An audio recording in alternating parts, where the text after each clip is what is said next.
Olá, povo de Deus, a paz do Senhor Jesus, uma vez mais no pedacinho da minha história. Para você que está chegando agora, seja bem-vindo a essa sequência de vídeos, mas dá uma pausa aí e volta nos vídeos anteriores para você entender a sequência. No último vídeo eu falei sobre o pedido de namoro e você deve ter assistido, no qual eu ainda não tinha respondido, ou tinha respondido que não, e ele disse que estava me esperando. Chegou um belo dia, depois de algum tempo, que eu falo a Deus, se ele me pedisse naquele dia, eu iria dizer sim para ele. Se ele me pedisse no dia seguinte, eu já não diria mais sim para ele. Eu fiz um teste com Deus para saber se já era o momento. E naquele dia, ao término do culto, ele me chama e diz assim: quero falar com você. Fiquei aguardando o que ele ia dizer. Ele disse: e agora? Você quer namorar comigo? Lembro-me de ter planejado aquele momento e ter pensado em uma resposta. E a minha resposta, ela seria um pouco dura de se ouvir, porque eu queria saber se ele realmente queria aquele relacionamento. Então, naquele momento, eu respondo da seguinte forma: olha, a minha resposta para você é sim. Eu só não sei se a sua resposta para mim será sim. E naquele momento eu disse para ele: porque eu quero namorar com você, mas o nosso namoro será consagrado ao Senhor. Nós não vamos nos tocar. Nós não vamos nos abraçar. Nós não vamos nos beijar. Se for assim, eu quero namorar com você. Mas se para você não servir, tudo bem você dizer não. Você aceita? Agora inverteu de lado. Primeiro ele pergunta se eu aceito, agora eu pergunto se ele aceita. E naquele momento eu quase que tive uma certeza que ele iria dizer: olha, para mim não dá. Mas naquele momento ele olhou bem dentro dos meus olhos e disse: eu aceito. E aquilo me assustou, porque mesmo que eu dissesse sim naquele momento, eu esperava que ele mesmo fosse o responsável pelo não. Mas ele disse sim. Então eu estendi a mão para ele, como num aperto de mão, e ele estendeu de volta e nós pegamos na mão naquele momento e dissemos, eu disse para ele: estamos namorando. Ele: estamos namorando. E assim se iniciou o nosso namoro, que durou por quase 2 anos. 2 anos de namoro. 2 anos de consagração ao Senhor. No início foi fácil, parecia que seria fácil. Até porque não havia uma atração física, não havia um sentimento. Nós não nos conhecíamos, nós estávamos nos conhecendo. Nós estávamos construindo o amor. Abro esse espaço para falar com você, jovem, que acha que o amor é aquele fogo que aparece consumidor. Eu não vivo sem a pessoa. E aquilo de pele, de carne, de uma mistura de sentimentos. O amor não é assim. O amor, ele se constrói. A paixão, sim, mas a paixão passa.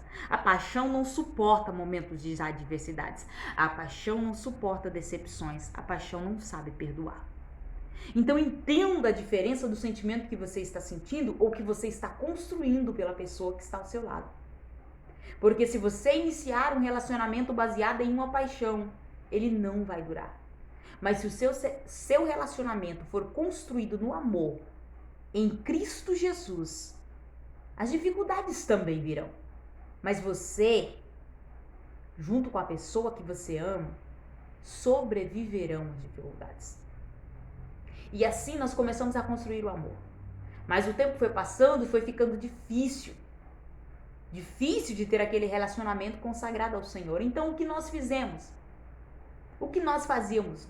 Nós começamos a jejuar. Não existe outra forma de quebrar a carne a não ser através do jejum. Então nós escolhemos uma semana do mês. Nós jejuávamos de segunda a sábado, até o meio-dia, todos os dias. E aos domingos dessa semana escolhida no mês, nós jejuávamos até as 5 da tarde. E assim foi todo mês durante 2 anos. Assim nós fizemos. Até que chegou um dia que, debaixo de oração, nós decidimos nos casar. Aí que estava o problema. Nós não tínhamos condição, a minha família e eu não tínhamos condição para uma festa. E eu queria aquela festa.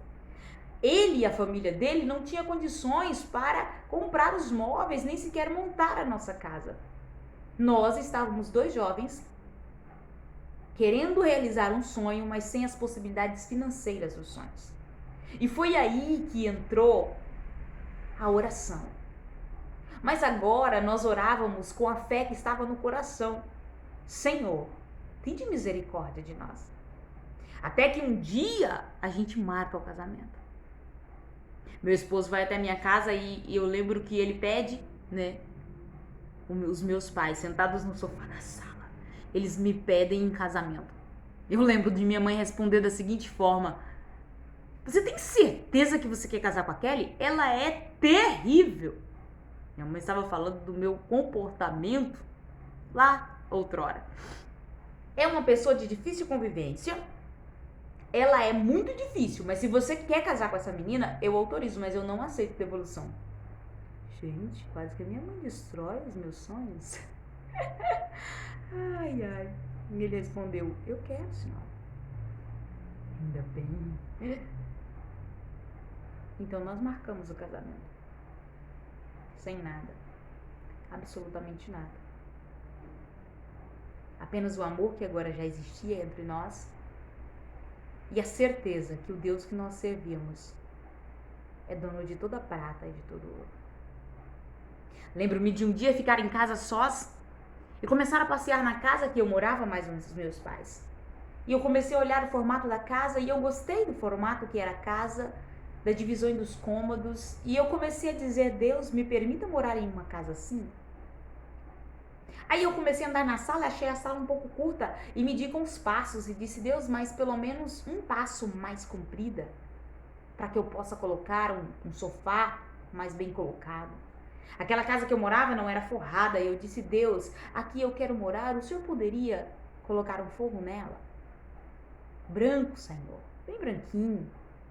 Oh, Pai, a mobília. Aí eu comecei a andar no quarto da casa que eu morava com os meus pais e apresentar cada cômodo. E eu lembro de entrar no quarto em que seria o meu quarto então, que era o quarto então do meu pai e da minha mãe. Eu diria: Senhor, nesse quarto, na casa que eu vou morar, eu gostaria que fosse tudo na cor nódulo, na cor detalhe prata.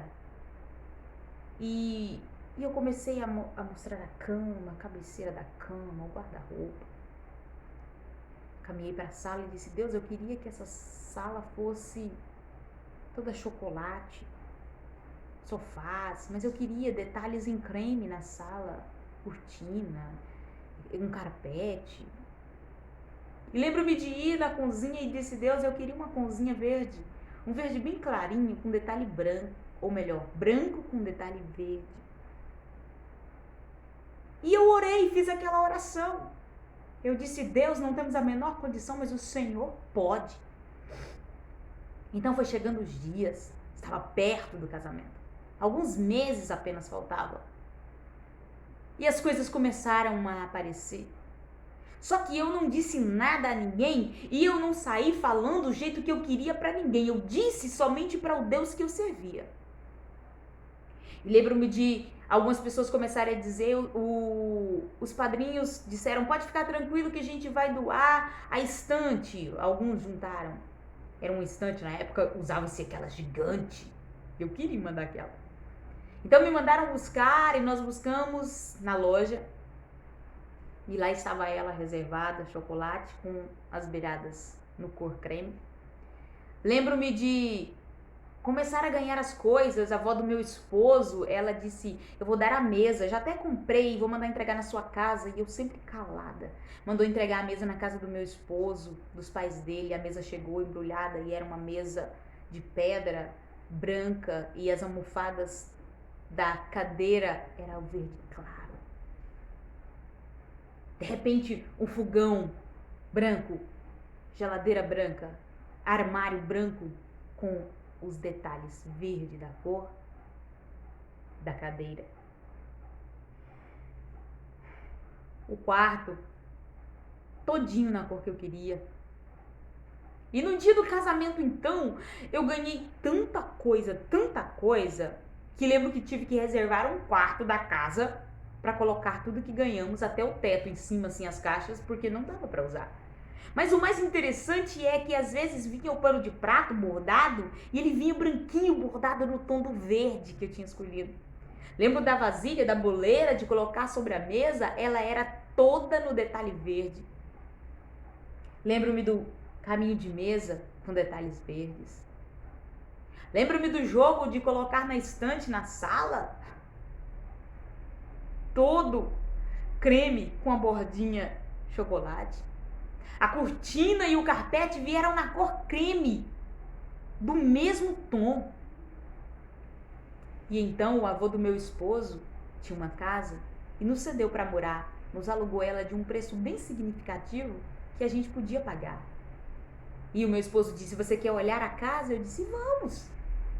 E nós fomos olhar a casa e quando eu abri a porta da sala, a casa era exatamente igual ao que eu tinha descrito nos modelos. E eu olhei logo para cima imediatamente para olhar o forro. Então eu comecei a andar no meio da sala medindo os passos do comprimento da sala. Acho que o meu esposo ficou assim: você não anda medindo isso aqui? Tinha exatamente o passo a mais que eu tinha pedido para Deus. Eu tive a cerimônia mais linda, mais emocionante. E também não foi uma cerimônia tão fácil de se fazer. No próximo vídeo você vai entender por quê. Mas os detalhes estavam lá. O vestido perfeito, o buffet perfeito. Nunca houve, e talvez não haverá, uma cerimônia com a comoção, com a ajuda de tantas pessoas e com a presença de tantas pessoas. Eu quero encerrar esse vídeo dizendo para você que esse foi o milagre do meu casamento. Mas quem sabe no dia de hoje você precisa também de um milagre. E às vezes nós só dizemos para Deus: Deus, eu quero isso. E simplesmente dizemos no âmbito geral. Só que o nosso Deus, ele é detalhista. Como assim, missionária? Olhe para você, olhe para você. Você está se vendo? Olha só. O Senhor nos colocou uma sobrancelha sobre os olhos para nos dar um design melhor no rosto. Nariz, boca, os dentes. Os dentes da criança nascem pequeno, mas ao longo do tempo eles caem para nascer um maior, para combinar com a face. Orelhas, cabelo, dedos, unha. O nosso Deus nos fez em detalhes para nos mostrar que Ele é Deus de detalhe. Então, no dia de hoje, você vai começar a detalhar para Deus até a cor. Se tiver detalhe pequeno, se for um carro, detalha para Deus. Se for uma casa, escreve para Deus. Se for outra coisa, escreve para Deus. Se for uma situação que você quer viver, eu não sei o que você quer, mas eu sei que o nosso Deus é Deus de detalhe. Então pega papel, pega caneta e escreve os detalhes. Ora em detalhes, para viver milagres em detalhes. É assim que funciona. Nosso Deus, Ele realiza sonhos.